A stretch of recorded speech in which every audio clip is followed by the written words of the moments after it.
Okay.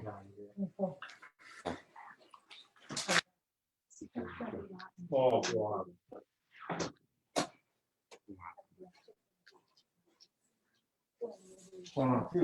Oh, yeah,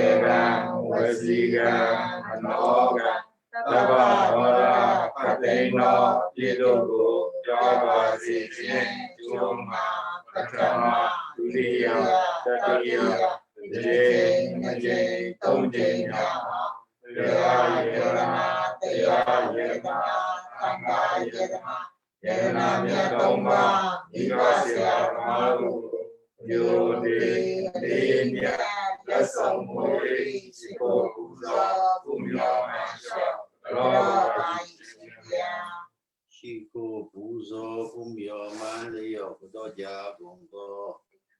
Uzo Wanda Tagisa Garawa Niwata Mingla Pia Duja Andre Kate Bekate Akate Yoga Kate Abikate Udumyaruti Adoma Panja Batu Yizani Mati Kana Yudio Jabi Together Piao Ba Gingwa Senye Zwabin Kuti Kunga Shanta Tuka Yaja Kombiti Pio Doka Katin Chonia Piti Arhatapu Neighbor Shanta Diaro Miako Uwa Turu Ni Aului Alui Najazi Go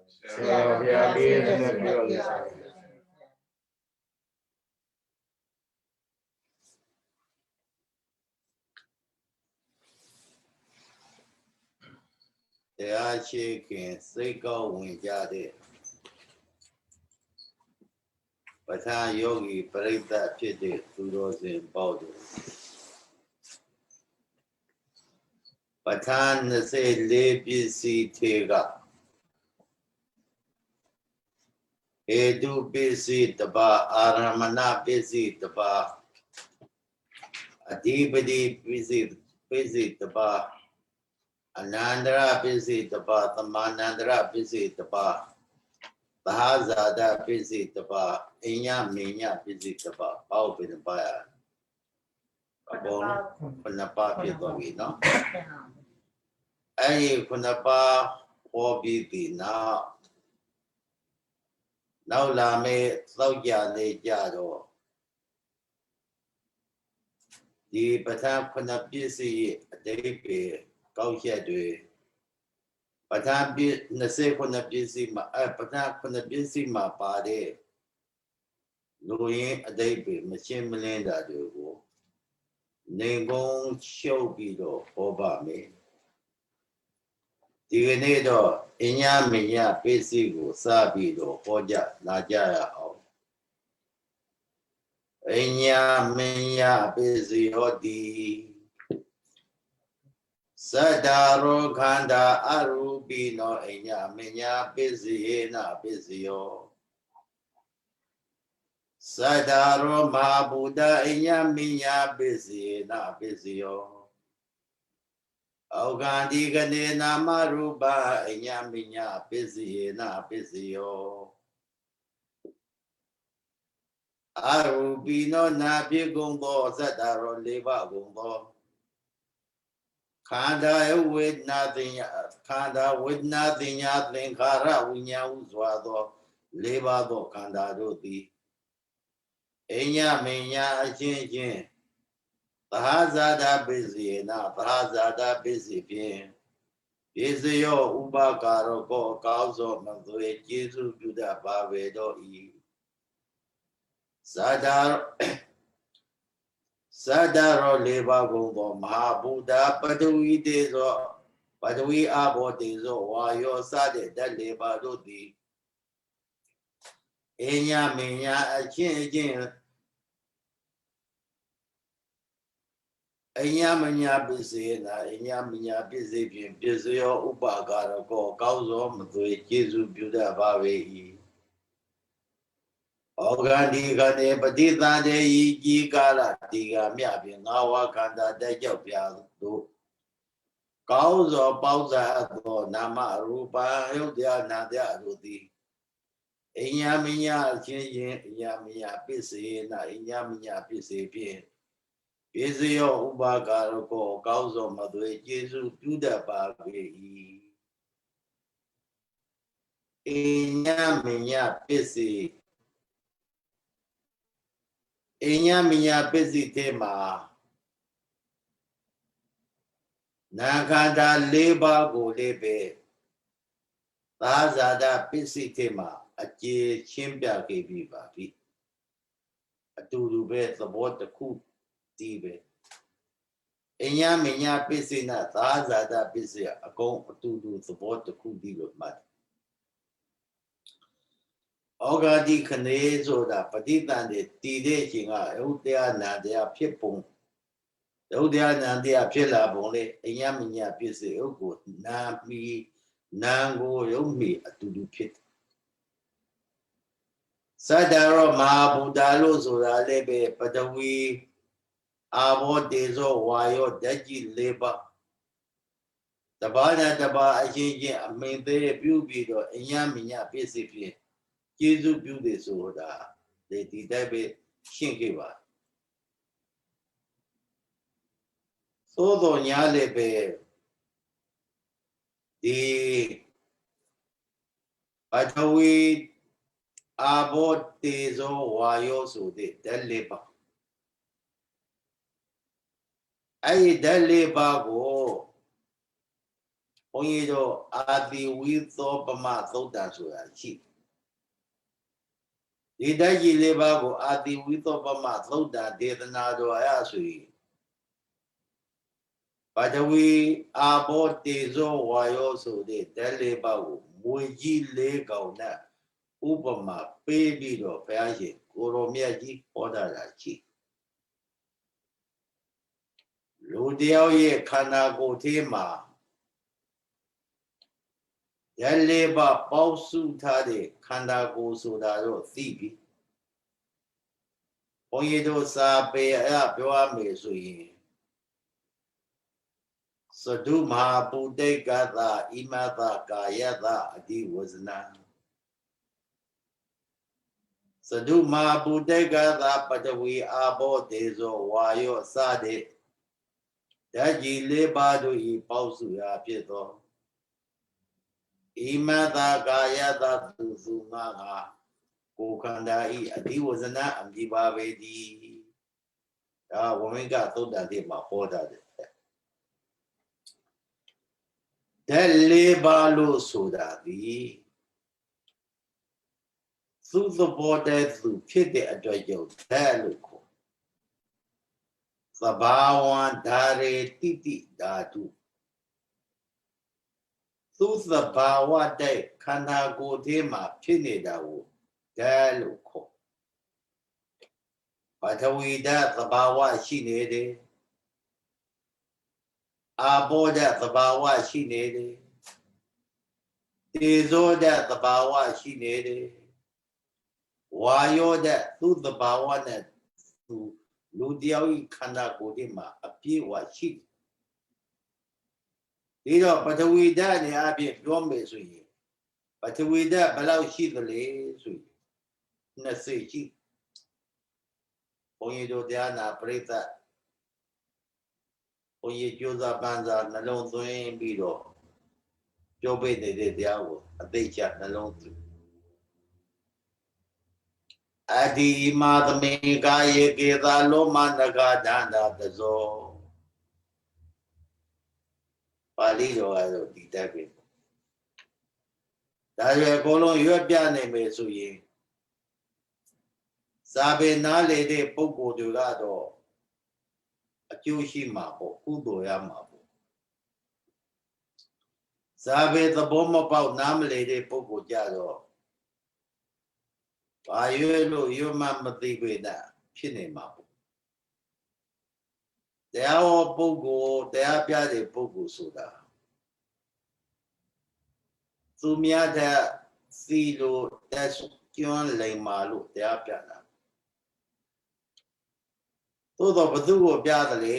ဘသူကိုတရားဟောတယ်လေလို့ဆိုရင်မသိတဲ့မလိမ်မာတဲ့မသိတဲ့ပုဂ္ဂိုလ်တွေကိုဟောတယ်မသိတဲ့မလိမ်မာတဲ့ပုဂ္ဂိုလ်တွေကိုတရားဟောတဲ့အခါမှာကိုတက်တဲ့လောက်ပညာစွမ်းတွေကိုထုတ်ပြီးတော့ပါဠိတော်တွေအတ္တကထာတွေတီဃာတွေရှင်းပြီးတော့တော်စေတနာကောင်းကောင်းနဲ့ဟောပြောနေတာသို့တော့တရားဟောပုဂ္ဂိုလ်ကြီးပညာစွမ်းပညာတက်မြောက်တဲ့ပညာစွမ်းကရှိနေပရိသတ်ကတလုံးမှနားမလည်ဘူးလုံးဝအောက်သုံးတော့နားမလည်တာမဖြစ်ဘူးပေါ့ဒီနေ့ပါတော့နားလည်ပေါ့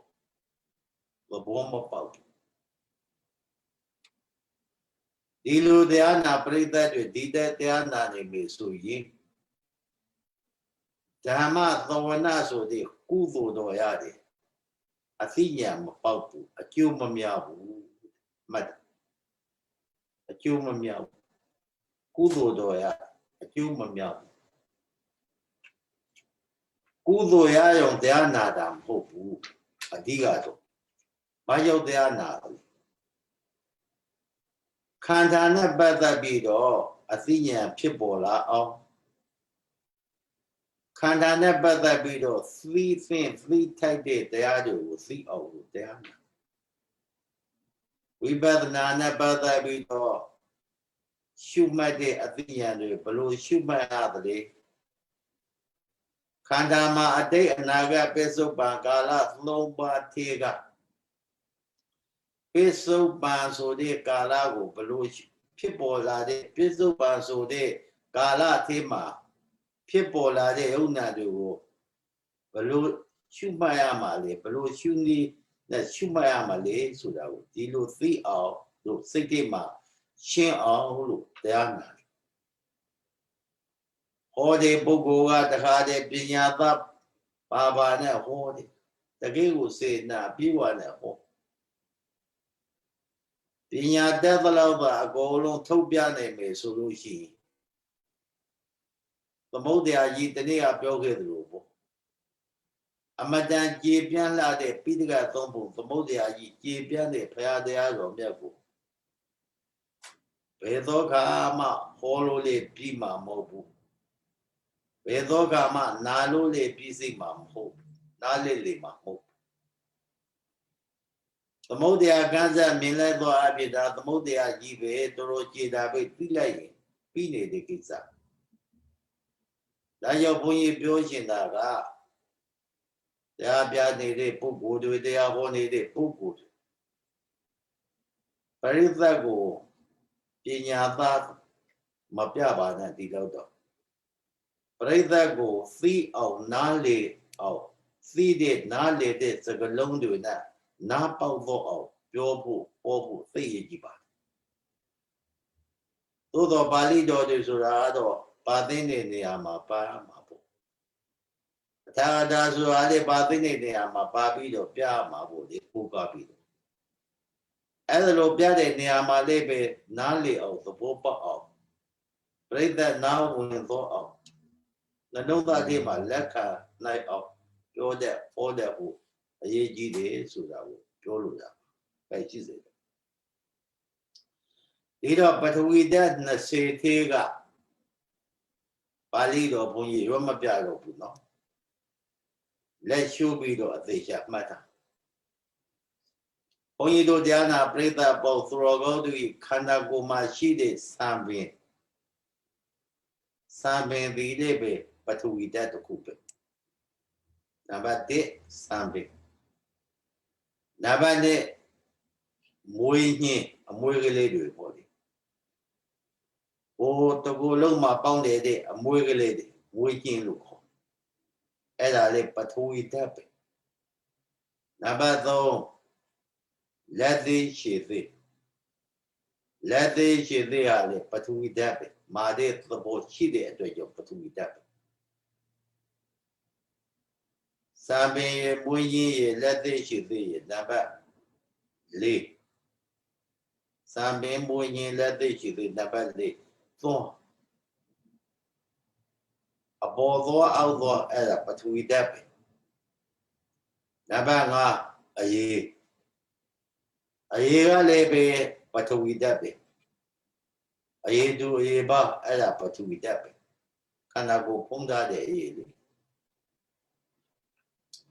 那边小啊没哎呀来不注意点呗，那边空啊偏，啊来不注意点呗。那边些手不注意点呗，那边个乌贼他不注意点呗，那边就是乌马吉不注意点，那边是的阿萨的不注意点，阿萨因不，那边是呢阿萨好因不注意点，那边是种乌闹不注意点，第二阿公龙包来没水不注意点，那谁去吧？အဲ့ဒီပထဝီဓာတ်20မှာသပင်ရေမွေးညင်းရေလက်သေးရေသေးရေသွားရေအရေးတူအရေးပါရေအသားအကျော်အယိုးဒိုးတွင်ရှင်စီအကျိုးနှလုံးအသေးအမေးအဖြင့်အစုပ်ဥသိမ်ဥမအစာသစ်စာဟောက်ဥနောက်20ဒါဟာမာတဲ့သဘောရှိတယ်ခန္ဓာကိုယ်ထဲမှာမာတဲ့သဘောရှိတယ်ပထဝီဓာတ်20တရားနာတဲ့ယောဂီတွေကနှလုံးသွင်းထားရမှာကငါရဲ့ခန္ဓာကိုယ်တည်းမှာအဒီမာသမင်ကာရဲ့ဣယယတလအနန္တထောများရှိတဲ့ကိုယ်ကာယနာအဒီမာသမင်ကာရဲ့ဣယယတလအနန္တထောများရှိတဲ့ရူပကာယခန္ဓာကိုယ်ကြီးနာပထဝီဓာတုကေသာလောမနခာဒန္တာစရည်သောစမေမွေညင်လက်သေးရေသေးသောအေတူေဘစသော20သောပထဝီဓာတိအတ္တိပုဂ္ဂိုလ်သတ္တဝါငါသူတစ်ပါးလာလာမမဟုတ်ယုတ်တရားအစုသာဖြစ်လေတော့ဤနှလုံးသွင်းကြတာအဲ့ဒီစပင်တို့အမွေတို့မွေကျင်တို့လက်သေးရည်သေးတို့သွားတို့အေတူအေပါတို့အသားအကျော်အယိုးရိုးတွင်ရှင်စီအညို့နှလုံးအသေးအမေအဖြစ်အစုပ်ဥသိဥမအစာသစ်အစာဟောက်ဥနောက်အဲ့ဒီ20သောယုတ်တရားတွေခန္ဓာထဲမှာပေါက်ဆက်ထားပါလားဒါတွေဟာပုဂ္ဂိုလ်လေးမဟုတ်ဘူးဒါတွေဟာသတ္တဝါလေးမဟုတ်ဘူးယောက်ျားမိန်းမလေးမဟုတ်ဘူးပုဂ္ဂိုလ်သတ္တဝါယောက်ျားမိန်းမမဟုတ်ပေနဲ့ယုတ်တရားသတ္တစုထားတဲ့ခန္ဓာကိုယ်ကြီးယုတ်တရားသတ္တပေါက်ဆက်ထားတဲ့ငါခန္ဓာကိုယ်ကြီးပါလားလို့နှလုံးသွင်းပြီးတော့အာဘောဓာတ်ပြောအာဘောဓာတ်12ပါးအာဘောဓာတ်12ပါးကနံပါတ်1သေရှိနံပါတ်2သလိပ်နံပါတ်3ပြီးနံပါတ်4ရွှေနံပါတ်5အစီခေနံပါတ်6အစီကြီးနံပါတ်9တတွေးနံပါတ်8နှက်နံပါတ်9အစေးနံပါတ်10ကျင်းငယ်စသည်အပြင်ပို့အဲ့ဒီသေရှည်တို့သလိပ်တို့ပြေတို့သွေးတို့ရွှေတို့အစီခေအစီကြီးတတွေးနှက်အစေးကျင်းငယ်အဘောဓာအဲ့ဒီလေးပါသိကြခွေးချမ်းပြီးတော့ပြောနေတာနော်အဒီမာသမင်္ကာယေဤအယတလအနန္တတော်များရှိသောဤရူပကာယဒီဟုသောခန္ဓာကိုယ်ကြီး၌အာဘောဓာတုသေရေသလိပ်ပြေသွေးရွှေအစာရှိသောစေနပါသောပါလေစေနပါသောအာဘောဓာတိအတ္တိပုဂ္ဂိုလ်သတ္တဝါယောက်ျားမိန်းမငါသူတစ်ပါးလာလာမမဟုတ်ယုတ်တရားစုသာဖြစ်လေတော့ဤအဘောဓာတ်လေယုတ်တရားပဲပထဝီဓာတ်လေယုတ်တရားပဲအဘောဓာတ်လေယုတ်တရားပဲဓာတ်ကောင်ဆိုတာ ဒါကိုပြောတာပဲပုံစိုးနေတဲ့ခန္ဓာကိုယ်ဆိုတာဒါပြောတာပဲအကုန်လုံးလူတယောက်ရဲ့ခန္ဓာကိုယ်ဒီမှာသိရှိတို့သလိတ်တို့ပြေတို့သွေးတို့ရွှေတို့အစီခဲအစီကြီးတွေအစေအနက်ကျင်နေအာဘောတဲ့ဆိုတဲ့တရားတွေကအကုန်ပုံစိုးနေတဲ့တရားတွေပါလားအာတုစီပုတ္တိမစင်ကြည်တဲ့ပုံစိုးနေတဲ့ရုပ်တရားတွေပါလားဒီနှစ်ခုကိုသိတာပြီးတော့ပထဝီဓာတ်20အာဘောဓာတ်12ပါး32ပါးဖြစ်ပြီနံပါတ်3ဝါယောဓာတ်6ပါးဩဒေင်္ဂမဝါယောအထက်ကိုအထက်ကိုစံတက်လာတဲ့လေကိုဩဒေင်္ဂမဝါယောလို့ခေါ်တယ်ဒီလေလေးရှိတဲ့ခန္ဓာနံပါတ်2အဒေါဂမဝါယောအောက်ကိုစုံဆင်းတဲ့လေပေါ့အောက်ကိုစုံတဲ့လေစုံလေပေါ့နံပါတ်3ဦးထေးမှာရှိတဲ့ဝန်းထေးမှာရှိတဲ့လေပုစိတယဝါယောဦးထေးမှာရှိတဲ့လေအင်္ဂါကြီးငယ်မှာရှိတဲ့လေအာသာတပါဒတာဝင်လေထွက်လေဝါယောတဲ့6ပါးပထဝီဓာတ်10အာဘောဓာတ်12ပါး32ပါးဝါယောတဲ့6ပါးဆိုတော့38ပါးနားလည်ပြီနော်38ပါးပြီးတော့တေဇောဓာတ်4ပါးတေဇောဓာတ်4ပါးလို့ဆိုတာကသန္တ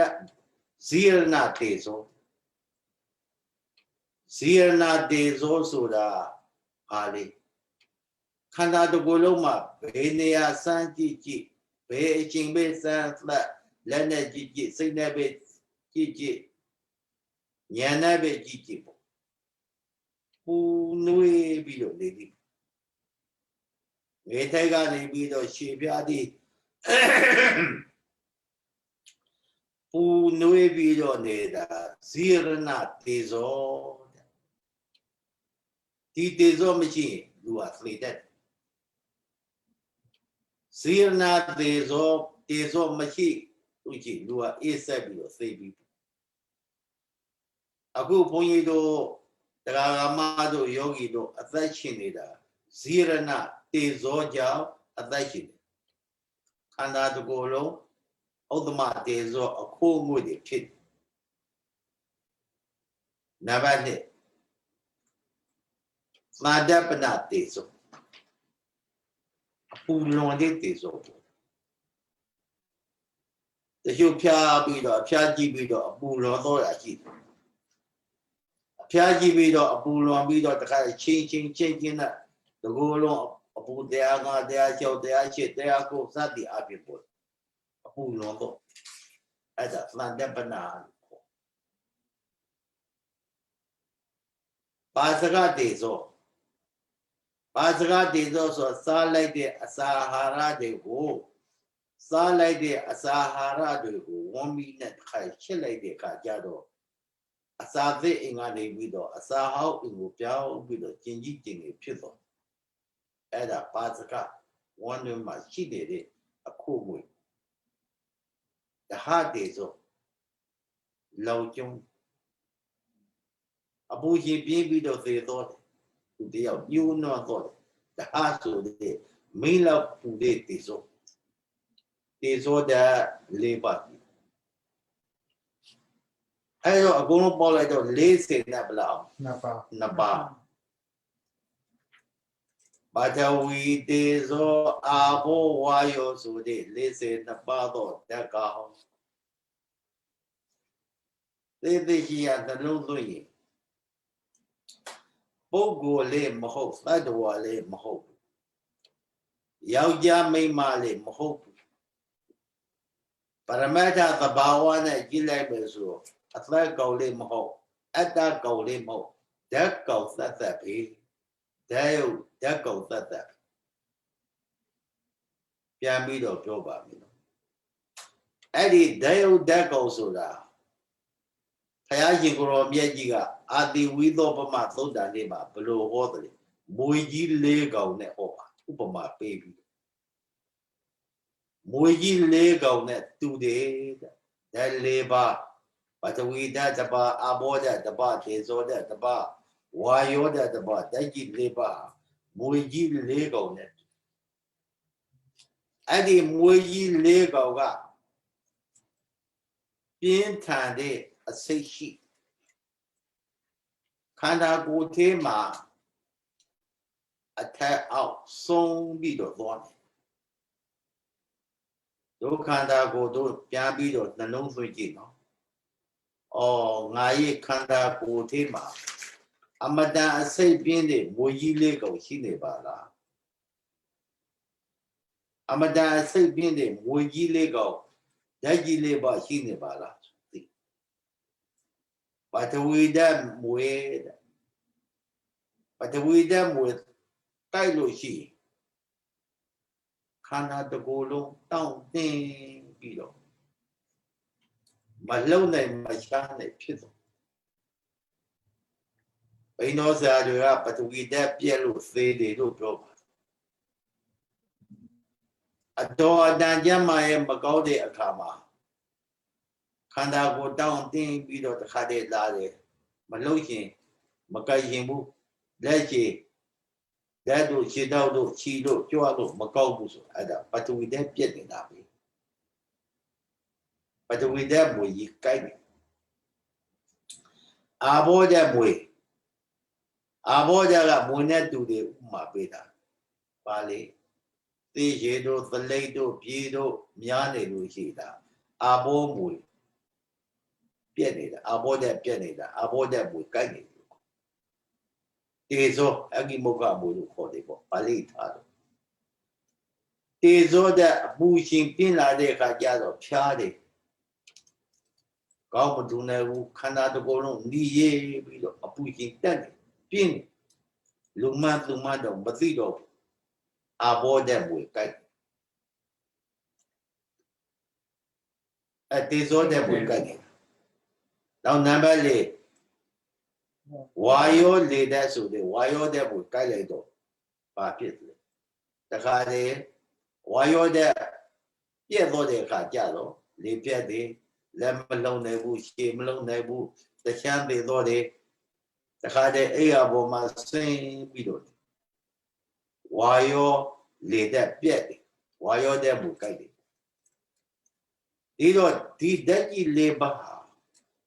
မွေ၄ကောက်ပမာပဲခန္ဓာကိုယ်ထဲမှာအမြဲတမ်းလှုပ်ရှားနေကြဒီမွေကြီး၄ကောင်ကိုအစာကျွေးနေသလိုမနက်စာနေ့လယ်စာညစာအစာကျွေးနေတယ်မွေကြီး၄ကောင်ကိုပဲရေချိုးပေးနေရတယ်မွေကြီး၄ကောင်ပဲရှင်သန်အောင်ကျမ်းမာအောင်ဆိုပြီးတော့ကျမ်းမာရဲ့လိုက်စားကြရတယ်စေးစားနေကြဒါမွေကြီး၄ကောင်အကုန်လုံးအစာကျွေးနေတာဘာကြောင့်မွေကြီးလေးကောင်တကောတကောစိတ်ပေါက်ပြီးတော့ထားကိုက်လိုက်ကြည့်လူတွေကသေတာပဲပထဝီဓာတ်ပြဲလို့သေတယ်အာဘောဓာတ်ပြဲလို့သေတယ်တေဇောဓာတ်ပြဲလို့သေတယ်ဝါယောဓာတ်ပြဲလို့သေတယ်ဓာတ်ကြီးလေးပါတပပြဲသေဒါကြောင့်စေနဝါနဲ့တခါ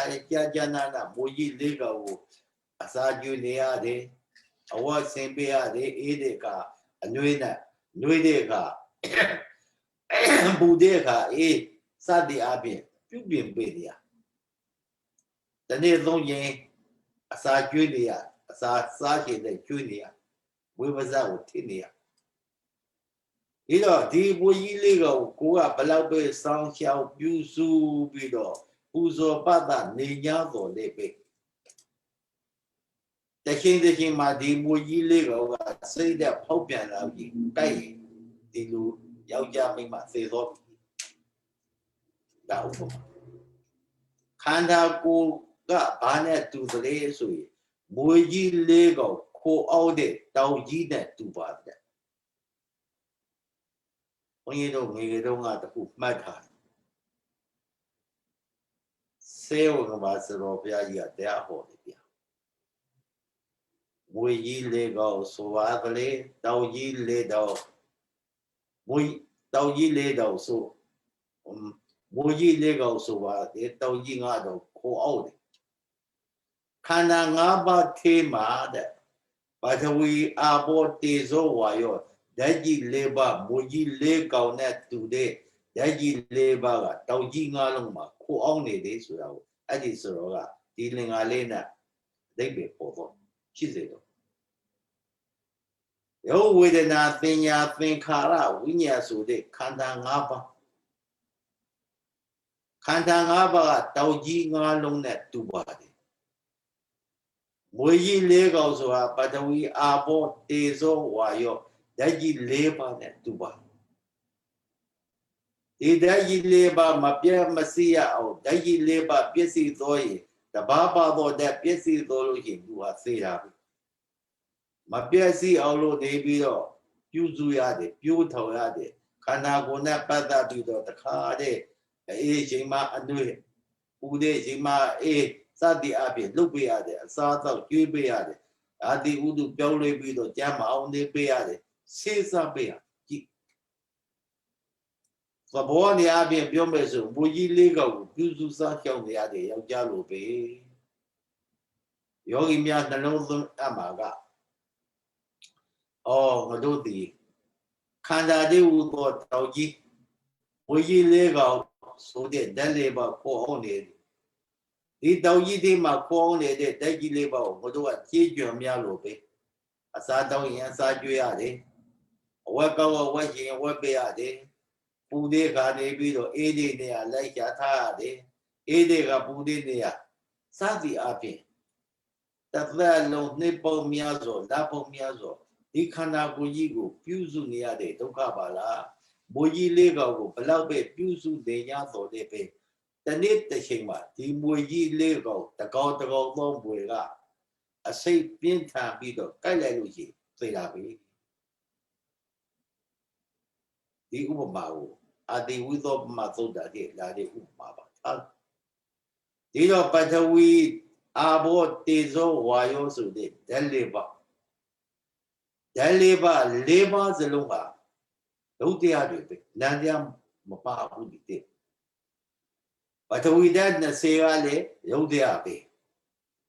အာဘောဓာတ်12ပါးကလည်းယုတ်တရားပဲတေဇောဓာတ်6ပါးကလည်းယုတ်တရားပဲအဲဘာဝါယောဓာတ်6ပါးကလည်းယုတ်တရားပဲတေဇောဓာတ်4ပါးကလည်းယုတ်တရားပဲပေါ့40ဓာတ်2ပါးအကုန်လုံးယုတ်တရားပထဝီအာဘောတေဇောဝါယောဓာတ်ကြီး4ပါးယုတ်တရားပဲဘုန်းကြီးတို့ဒီနေတဲ့သားပါဠိတော်ဆိုရှိအဲ့ဒီမှာမြတ်စွာဘုရားဘာဟောတယ်လဲဒါတေကိသအဘိသင်္ကပိတောအဘိသင်္ကပိတောအဘိသင်္ကပိတောအယံဟုစတိဘေဝေရူပခန္ဓောဖြစ်တာတို့အခုငါပြဆိုအပ်ခဲ့တဲ့ပထဝီ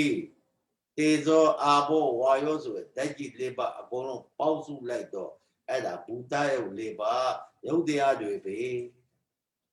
ကောင်းအခုခန္ဓာကိုယ်ဘုန်းကြီးတို့တရားနာပေးတာသုံးစိတ်ကြည့်နော်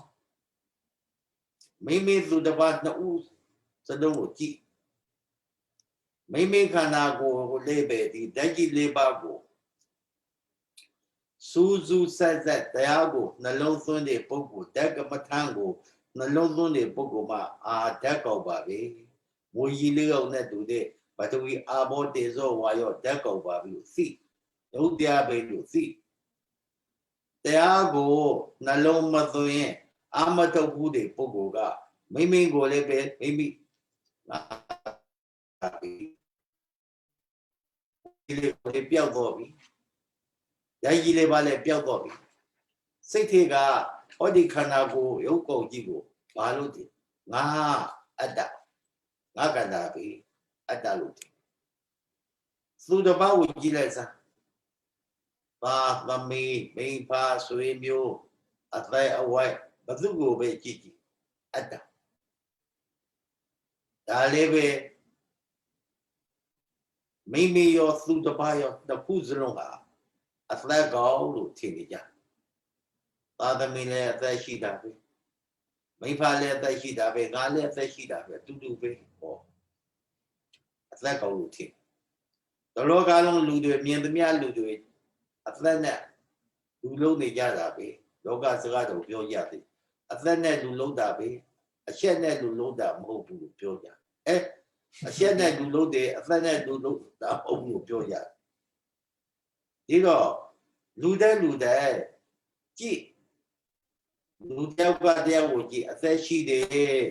အတ္တကောင်နေအပြင်အသက်ကောင်နေအပြင်သင်ကြယောက်ျားကိုကြည့်လိုက်တော့လေအသက်ရှိတယ်လို့ထင်မိန်းမကိုကြည့်လိုက်တော့လေအသက်ရှိတယ်လို့ထင်တလောကလုံးမှာလှုပ်လို့ရွသောလာနေထိုင်နေကြလူတွေအသက်ကောင်လိပ်ပြာကိုအတ္တကောင်အသက်ရှိတယ်လို့ထင်တဲ့အတိကိုကထင်တယ်သူများလည်းကိုထင်သူလည်းအသက်ရှိတယ်ကိုလည်းအသက်ရှိတယ်လို့ထင်နေတယ်ဆိုတာအဲ့ဒီအထင်ဟာအသက်ကောင်လိပ်ပြာကိုအတ္တကောင်ခေါ်အတ္တဆွေးနွေးမှုကိုကလည်းပဲသူများကိုအတ္တဆွေးနွေးပြီးတော့ဟာမင်းအသက်တစ်ယောက်ချမ်းသာရတာကောင်းတယ်ကွာမင်းမသေးသေးဘူးအသက်မသေးသေးဘူးဟောမင်းအသက်တစ်ယောက်ချမ်းသာရတယ်ကောင်းတယ်ကွာဟောအတ္တသူများအသက်ကောင်သင်ပြီးတော့အတ္တဆွေးနွေးမိမိကိုလည်းမိမအမလေးငါမသေးလို့ငါကံကောက်လို့ဟောအတ္တငါမသေးလို့အသက်ရှိတယ်ထင်လို့ကို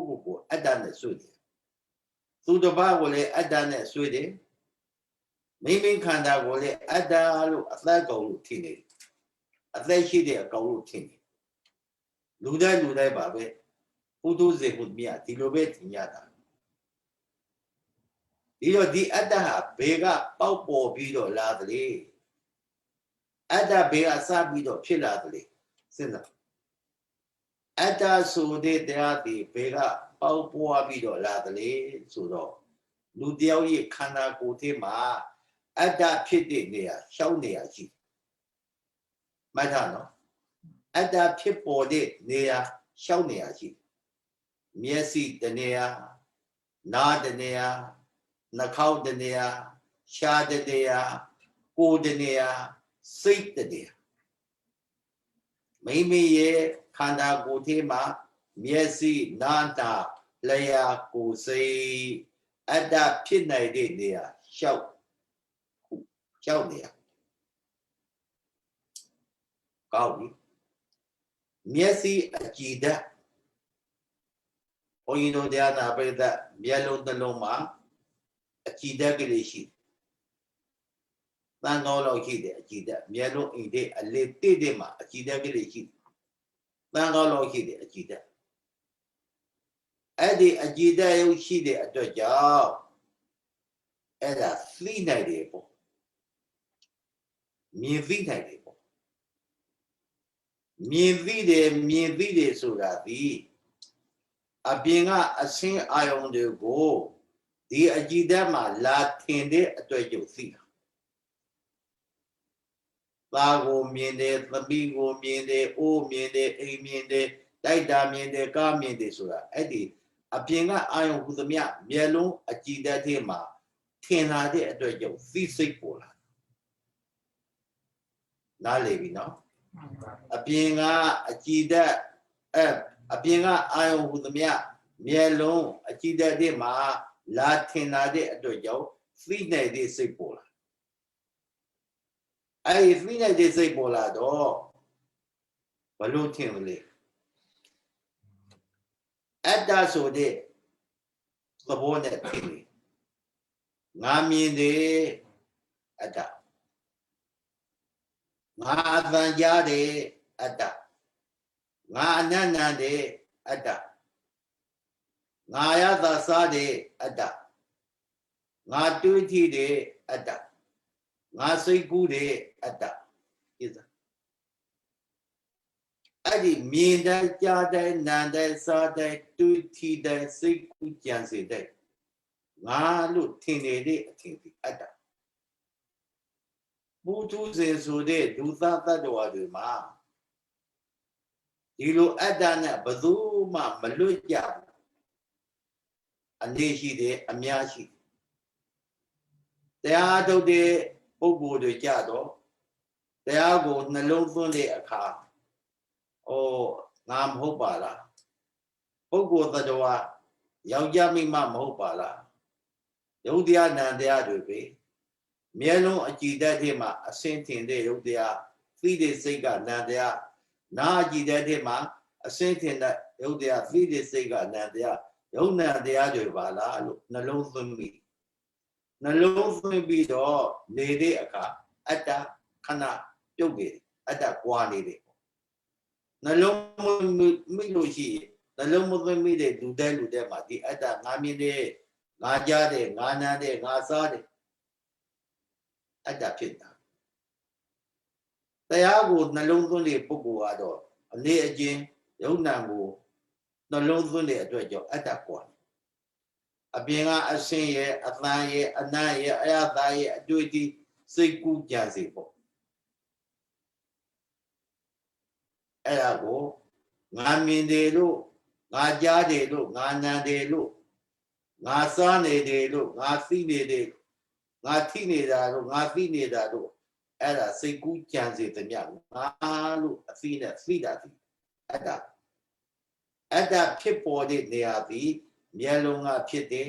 နားကနှာခေါင်းကရှားကကိုယ်ကစိတ်ကအတ္တဖြစ်တယ်လူတယောက်ရဲ့ခန္ဓာကိုယ်ထဲမှာအတ္တဖြစ်တဲ့နေရာရှောက်နေရသဘောပေါက်တော့ပြီနော်မျက်စိကနားကနှာခေါင်းကရှားကကိုယ်ကစိတ်ကအတ္တဖြစ်တဲ့နေရာကြောက်ကောက်ဒီတော့အတ္တဆိုတာပါလေဆွေးလန်းတဲ့သဘောငါမြင်တယ်လို့ဆွေးလန်းတာဒီအတ္တငါကြားလိုက်တဲ့အသံလို့ဆွေးလန်းတာဒီအတ္တငါနာလိုက်တဲ့အနံ့လို့ဆွေးလန်းတာဒီအတ္တငါစားလိုက်တာပဲလို့ဆွေးလန်းနေတာဒီအတ္တငါထိသိနေတာပဲလို့ဆွေးလန်းနေတာဒီအတ္တငါစိတ်ကူးကြံစီနေတာပဲလို့သိလိုက်တာငါလို့သိလိုက်တာဒီအတ္တဆိုတာငါဆိုတာအတ္တအဲ့တော့အတ္တဟာအစွေပေါ့အဲ့ဒီအာယုံတွေအပြင်ကအာယုံတွေကိုအကုန်လုံးထင်လာမြင်လာတဲ့ကြားလာတဲ့အာယုံမြင်လာတဲ့အာယုံတွေကိုစွေနေတာအတ္တငါလို့စွေနေကဲကောက်ပြီတာပြီဒီမျက်လုံးကနေပြီးတော့လူတယောက်ကိုကြည့်လိုက်တယ်ဆိုရင်ဘာဖြစ်တော့ငါမြင်တယ်လို့သိလိုက်တဲ့တပည့်တည်းပဲမျက်လုံးတစ်ခုကအစင်းကိုမြင်တာမဟုတ်ဘူးတစ်ခုလုံးမြင်တော့တာအတ္တယောက်ျားပဲဒါမိမပဲဒါလှတယ်ဒါကလျှောတယ်ဒါကမလှဘူးဒါကမလျှောဘူးတစ်ခုလုံးကိုအတ္တထင်ဖို့မိမိကိုယ်ကိုလေမျက်လုံးကိုဆွေးပြီးတော့တစ်ခုလုံးငါမျက်လုံးလို့ထင်လိုက်တဲ့တပြိုင်တည်းအတ္တဖြစ်တော့တယ်တစ်ခုလုံးသူများလည်းအတ္တဖြစ်တော့ကောက်သေသောတဲ့လူတွေပလက်စတဲ့ရုပ်တွေသေသောတဲ့လူတွေကြီးအဲ့ဒီရုပ်တွေမှာအတ္တမရှိဘူးဘာကြောင့်လဲ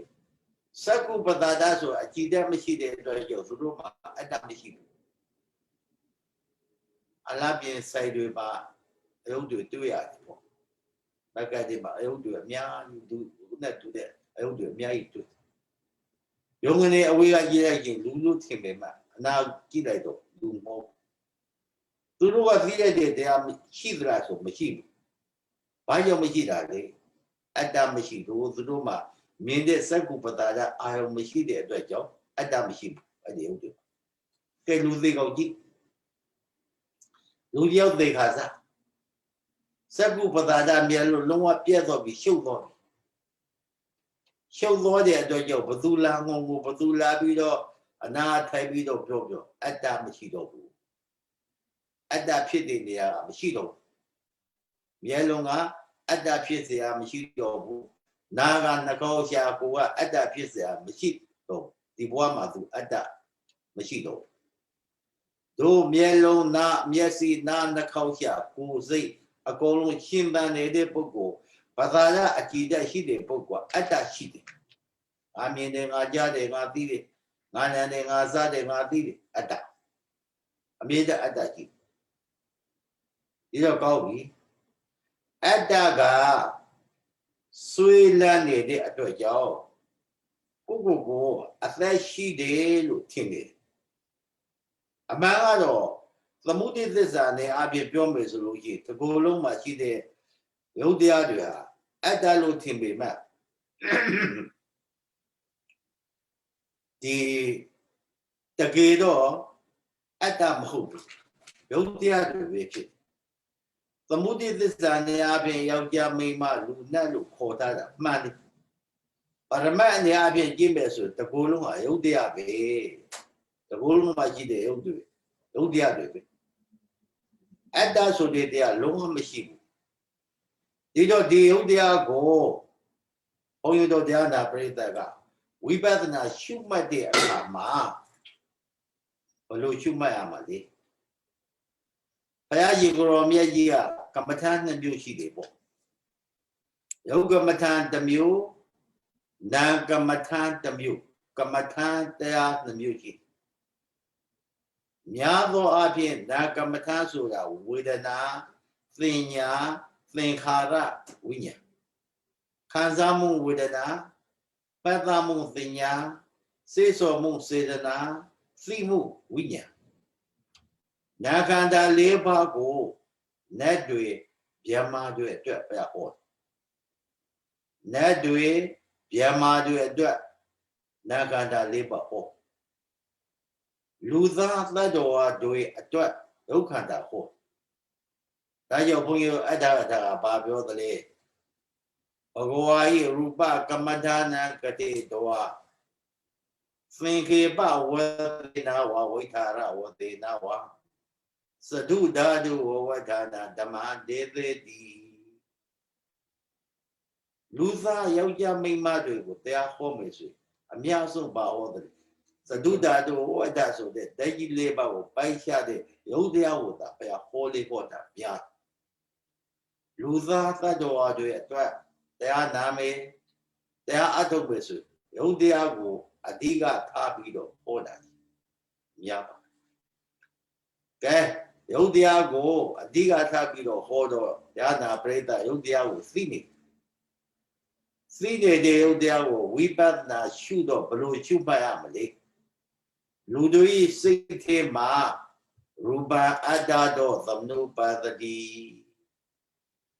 ဒီဓာတ်ကြီး၄ပါးကိုဓာတ်ကြီး၄ပါးယုတ်တရားလို့မသိပေအမှန်မှန်တဲ့မသိပေတာငါယုတ်ငါအတ္တငါခန္ဓာကိုယ်ကြီးလို့ဆွေးလန်းနေတဲ့အတ္တဒီခန္ဓာကိုယ်ကြီးကိုလူတဲ့ဆွေးလန်းနေတယ်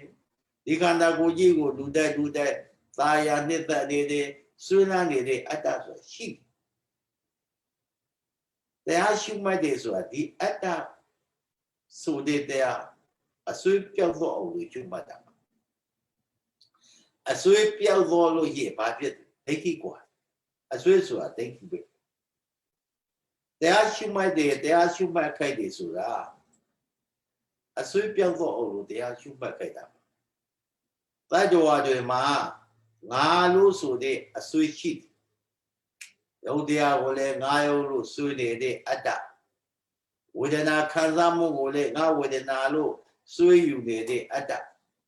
သင်ညာမှတ်သားမှုကိုလည်းငါမှတ်သားနေတယ်လို့ဆွေးယူနေတဲ့အတ္တသင်္ခါရစေတနာကိုလည်းပဲငါစေတနာပဲလို့ဆွေးယူနေတဲ့အတ္တဝိညာဉ်သိတဲ့စိတ်ကိုလည်းပဲငါစိတ်ပဲလို့ဆွေးယူနေတဲ့အတ္တခန္ဓာ၅ပါးကိုအတ္တနဲ့ဆွေးတာဘာကြောင့်ဆွေးရသလဲငါလို့အတ္တနဲ့ထင်နေတာဘာကြောင့်ထင်နေရသလဲဆိုရင်ယုံနာကိုမသိလို့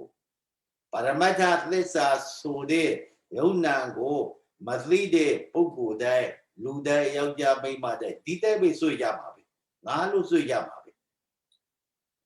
ဝိပဿနာတရားကိုအတော်အသင်းရှုမှတ်ပွားများအားထုတ်တဲ့ပုဂ္ဂိုလ်ကဩဒါယုံနာပဲယုတ်တရားနံတရားဖြစ်ပြီးတော့ပြည့်နေတာပဲလို့နှလုံးသွင်းလို့ရှိရင်စင်ကျင်လိုက်လို့ရှိရင်အဲ့ဒီချိန်မှာအတ္တဒိဋ္ဌိကွာနေအစွေးပြုတ်နေတယ်အစွေးကွာနေတယ်ပေါ့ဒီတော့တရားထုတ်တဲ့ပုဂ္ဂိုလ်နဲ့အာမထုတ်တဲ့ပုဂ္ဂိုလ်ကနိုင်ရှင်ကြည့်လိုက်မယ်ဆိုတော်တော်ကိုတလောကလုံးမှာအာမထုတ်တဲ့ပုဂ္ဂိုလ် တရားနှလုံးမသွင်းတဲ့ပုဂ္ဂိုလ်များပါတယ်အာထုတ်တဲ့ပုဂ္ဂိုလ်တွေကလက်တဆုပ်စာလောက်ပဲရှိကားပါတော့အာထုတ်တဲ့ပုဂ္ဂိုလ်ရဲ့သာနာစိတ်သာနာမှာအတ္တပွားနေအနတ္တလို့ဆိုတဲ့သဘောကိုလေသိတယ်ကားတော့ဒီတော့အတ္တကွာနေတဲ့အတွက်ကြောင့်အတ္တကွာနေတဲ့အတွက်ကြောင့်ယုံနာကိုသိတယ်ယုံနာကိုသိတဲ့အတွက်ကြောင့်အတ္တကွာနေအပြန်လာသုံးသပ်တယ်တရားရှိမှတ်တဲ့ယောဂီတယောက်ဒီယုံနာကိုသိတဲ့အတွက်ကြောင့်အတ္တကွာနေတယ်ယုံနာကိုမသိရင်အတ္တဆွေးနေတယ်ယုံနာဒါပဲပေါ့တရားရှိမှတ်တဲ့အခါယုတ်တရားနံတရားနှစ်ခုရှိတဲ့အထက်ကယုတ်တရားသည်လူတို့ရဲ့ခန္ဓာကိုယ်ထဲမှာသင်ကြားနေတဲ့အတွက်ကြောင့်ယုတ်တရားကိုစပြီးတော့ကျွတ်မှတ်ရတရားကျွတ်မှတ်တယ်ဆိုအာနာပါနဝင်လေထွက်လေကိုကျွတ်မှတ်တာလေယုတ်တရားပဲအာနာပါနဝင်လေထွက်လေကျွတ်မှတ်တာလေပဲယုတ်တရားပဲလို့ဆိုတော့ရေဘုန်းကြီးတို့တရားနာပိဋကစဉ်းစားပါနော်အာနာပါနကိုဘာကြောင့်ကျွတ်မှတ်ခရသလဲဝင်လေရုပ်ထွက်လေရုပ်ကိုသိစေရှင်တို့ယုတ်တရားလို့သိစေရှင်တို့အာနာပါနစပြီးတော့ရှုမှတ်ကြတာလေဖြစ်ဒါမှမဟုတ်ဓာတ်ကြီးလေးပါးတစ်ပါးပါးကိုရှုမှတ်တာလေးပဲယုတ်တရားကိုစပြီးတော့ရှုမှတ်တာပဲဟောက်တယ်ပင်တယ်ရှုမှတ်တာလေယုတ်တရားကိုစပြီးတော့ရှုမှတ်တာကမ္မထန်ဒီတွေဘယ်နည်းနဲ့ပဲကြည့်ကြည့်ယုတ်တရားကစပြီးတော့အမိန်သေးပြုပြီးတော့ရှုမှတ်ရဘာကြောင့်ရှုမှတ်ရယုတ်တရားဒီထင်ထင်ရှားရှားရှိနေတဲ့အတွက်ကြောင့်ယုတ်တရားကိုစပြီးတော့ရှုမှတ်ရတာဖြစ်ကောင်းပြီဒါဖြစ်ယုတ်တရားလို့ဆိုတာဒီဖောက်ပြန်တဲ့ရုပ်ပတိတိရူပမောယုတ်တရားဒီဖောက်ပြန်တတ်တဲ့သဘောကြောင့်ဖောက်ပြန်တတ်တဲ့သဘောကိုသိလို့ရှိရင်မမြဲတဲ့သဘောကိုသိမမြဲဘူးဆိုတာဖောက်ပြန်တတ်တဲ့သဘောပဲအနိစ္စပဲဆိုတာမမြဲတဲ့သဘောလူတိုင်းမှာအတ္တဆွေရှိနေတဲ့အတွက်ကြောင့်ကိုယ်ခန္ဓာကိုယ်ကိုမြဲတယ်လို့ထင်နေကြတကယ်တရားနဲ့နှလုံးသွင်းကြည့်လိုက်တဲ့အခါကျတော့မမြဲဘူးအတိစ္စကိုလေမြင်တယ်မမြဲတယ်ဆိုတဲ့ပြည့်နေတဲ့အတိစ္စကိုလေသိအဲ့ဒီအတိစ္စကိုသိအောင်လို့ရှုမှတ်ကြတာဖြစ်ပါမမြဲတဲ့တရားကိုသိအောင်လို့ရှုမှတ်ကြတာဖြစ်ပါဒီတော့ဘလို့တရားမျိုးတွေမမြဲတာလေယုတ်တရားလည်းမမြဲဘူးနံတရားလည်းမမြဲဘူးပေါ့ကဲယုတ်တရားမမြဲဘူးဆိုတော့ယုတ်တရားဟာဖြစ်ပြီးတော့ပြတ်တယ်ရုပ်ပတိတိရူပဖောက်ပြန်တတ်တယ်ဆိုတာသိသို့သောယောဂီသဘာဝမှာဘလို့ယုံမျိုးပဲဖြစ်ယုတ်တရားမှာဖောက်ပြန်တတ်တဲ့သဘောတစ်ခုပဲရှိနာတယ်ကြိုက်တယ်ပူတယ်အေးတယ်နာတယ်ကြိုက်တယ်ပူတယ်အေးတယ်ဆိုတာယုတ်တရားဘလို့ပဲဖြစ်မသိနိုင်ဘူးယုတ်တရားကနာတာကိုလည်းမသိပါဘူးကြိုက်တာပူတာအေးတာထုံတာကျင်တာကိုလည်းယုတ်တရားမသိဘူးသူရဲ့သဘာဝကဖောက်ပြန်တတ်တဲ့သဘာဝတစ်ခုပဲရှိအခုဘုန်းကြီးတို့ယောဂီတွေဉာဏပရိသတ်တွေတင်စားပြီးတော့ပြောတာမလင်္ကာနာလိုက်တာငါယုတ်ခန္ဓာကိုကြီးမခံနိုင်ဘူးငါယုတ်ကနာထုံတယ်ငါယုတ်ကကျင်တက်နေတယ်ငါယုတ်ကခါနာနေတယ်ဒုနာနေတယ်ငါယုတ်ကပုံနာနေတယ်လက်နာနေတယ်ဆိုတာယုတ်တရားကစိတ်တက်လို့နာတာမဟုတ်ဘူးယုတ်တရားရဲ့ဖောက်ပြန်တဲ့သဘောသာရှိတယ်ယုတ်တရားဘလောက်နာဘာမှမသိဘူး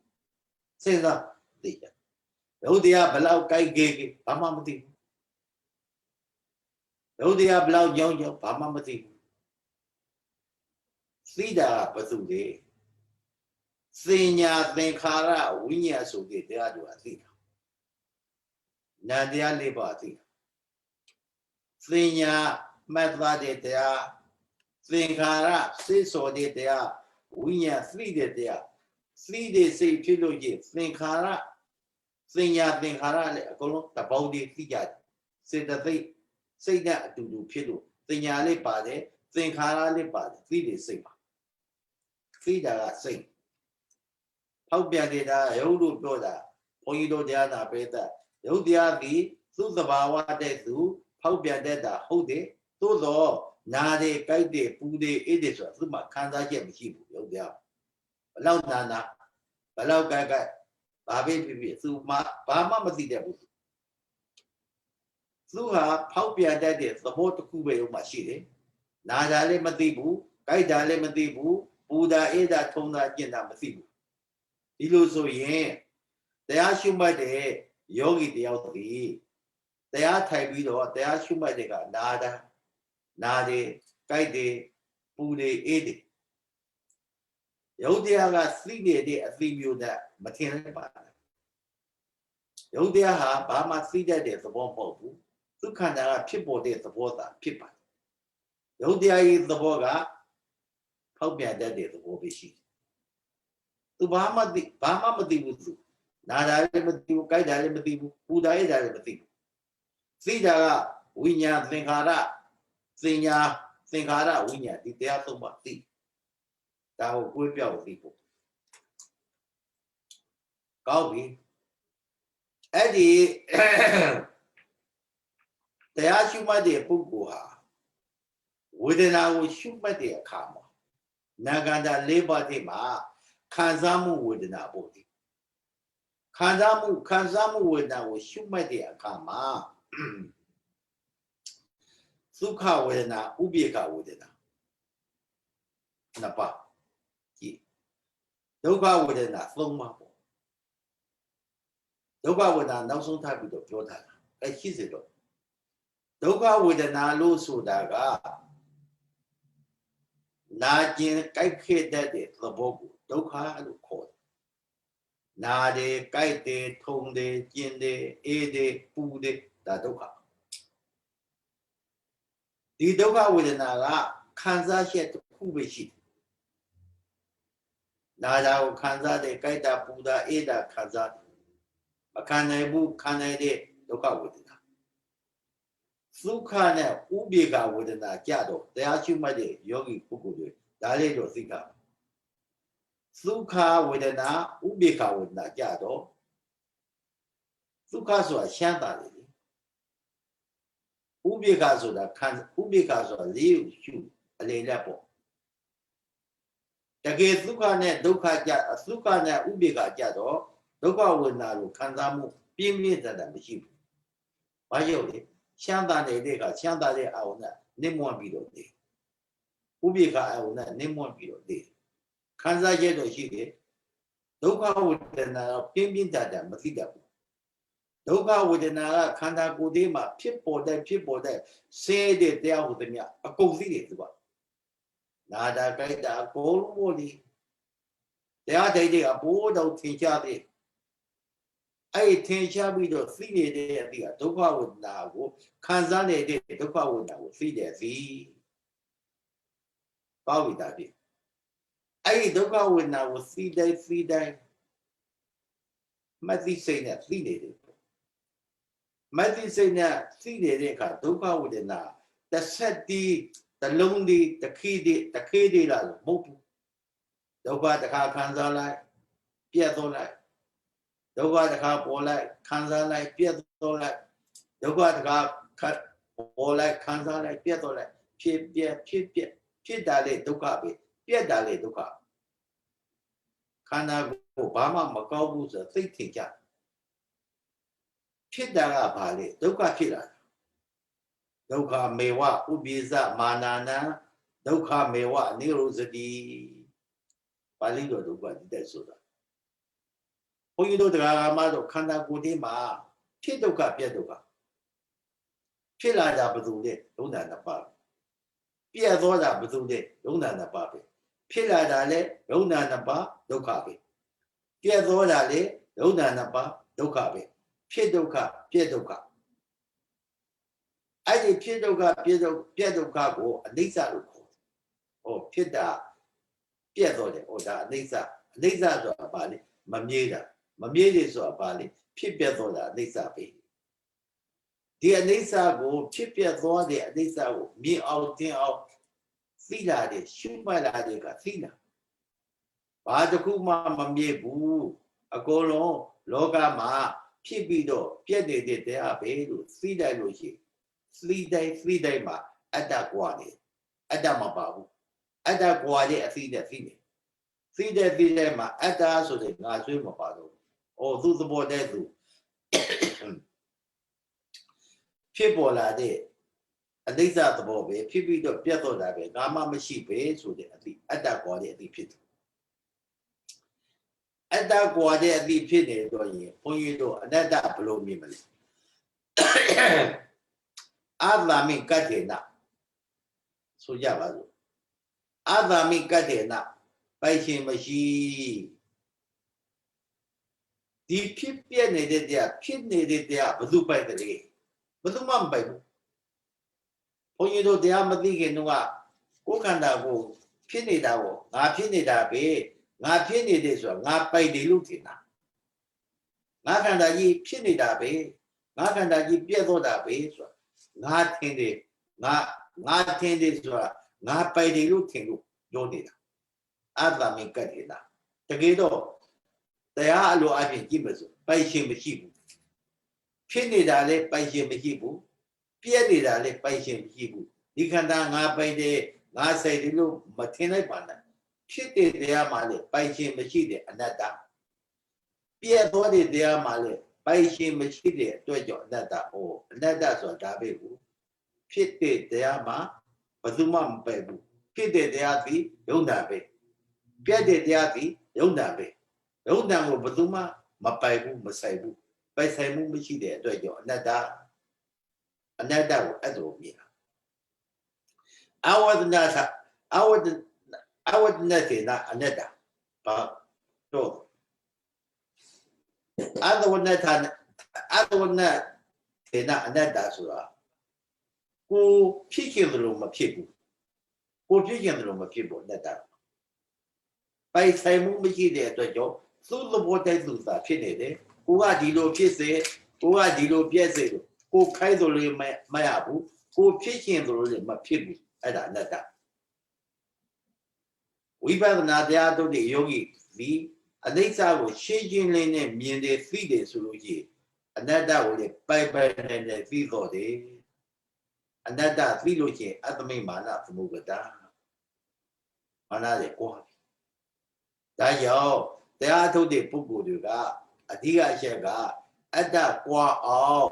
ရှုမှတ်ရတာဖြစ်တယ်အတ္တကွာအောင်ယုတ်တရားရဲ့ဖြစ်ကြောင်းအတ္တတရားရဲ့ဖြစ်ကြောင်းအခြေခံကိုအရင်နားလည်ထားရတယ်အတ္တတရားဖြစ်တာဟာမျက်စိသားနှာခေါင်းရှားကိုယ်အတ္တဖြစ်ဌာနစိတ်ပေါ်တယ်မျက်စိနားနှာခေါင်းရှားကိုယ်စိတ်ငါခန္ဓာကိုယ်ကအတ္တတရားတွေဖြစ်နေပါလား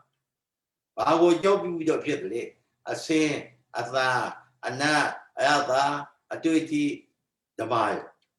ဒီအာယုန်တွေကိုအကြောက်ပြုပြီးတော့စိတ်ကဖြစ်လာတာပဲအတ္တဖြစ်လာတာပဲသိရတယ်အတ္တဖြစ်ကြောင့်တရားဒီတော့အတ္တဖြစ်ကြောင့်တရားကိုသိလို့ရှိရင်ဒီအတ္တဟာပုဂ္ဂိုလ်သတ္တဝါယောက်ျားမိန်းမလည်းမဟုတ်ဘူးငါမြင်တာငါကြားတာငါနာတာငါစတာငါတွေ့ထိတာလည်းမဟုတ်ဘူးသူ့သဘောတည်းသူဖြစ်ပြီးတော့ပြတ်တော့တဲ့တရားလို့နှလုံးသွင်းလိုက်လို့ရှိရင်အဲ့ဒါအနိစ္စကိုလည်းမြင်ဒုက္ခကိုလည်းသင်အနတ္တလည်းမြင်ပြီးတော့ဝိပဿနာဉာဏ်တွေဆက်လက်ပြီးတော့တိုးပွားပြီးတော့ဉာဏ်အစစ်စစ်တိုးပွားပြီးတော့တခါလေသောတာပတ္တိမဉ္ဇဏ်နဲ့နိဗ္ဗာန်မြင်နိုင်တဲ့အကြောင်းဟောရင်ဒီကနေ့ငုံချုပ်ပြရစေ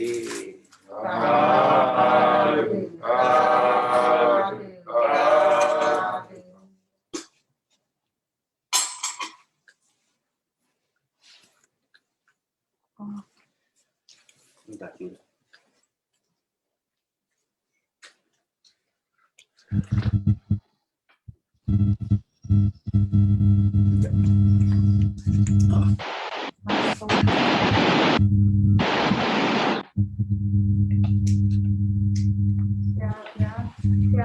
online မှာဒီလို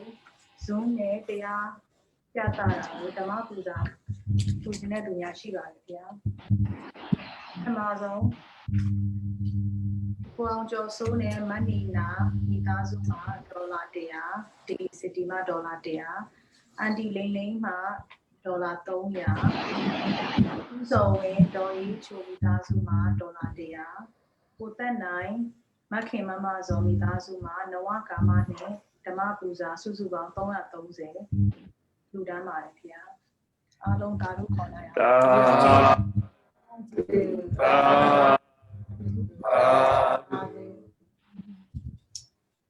နောက်တော့ကြတဲ့ရင်ကြံသေးတယ်နော်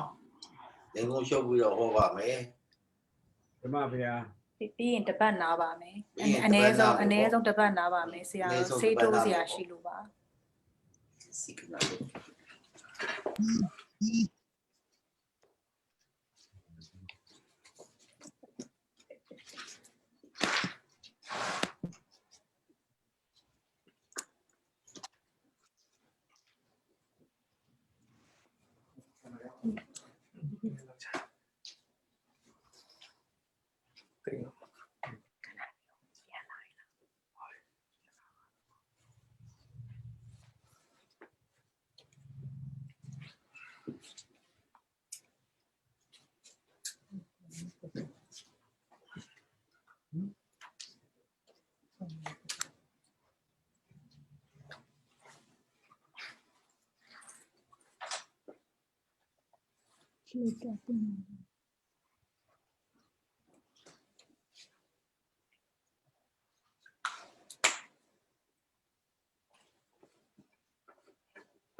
Brillante, no, un chico, no.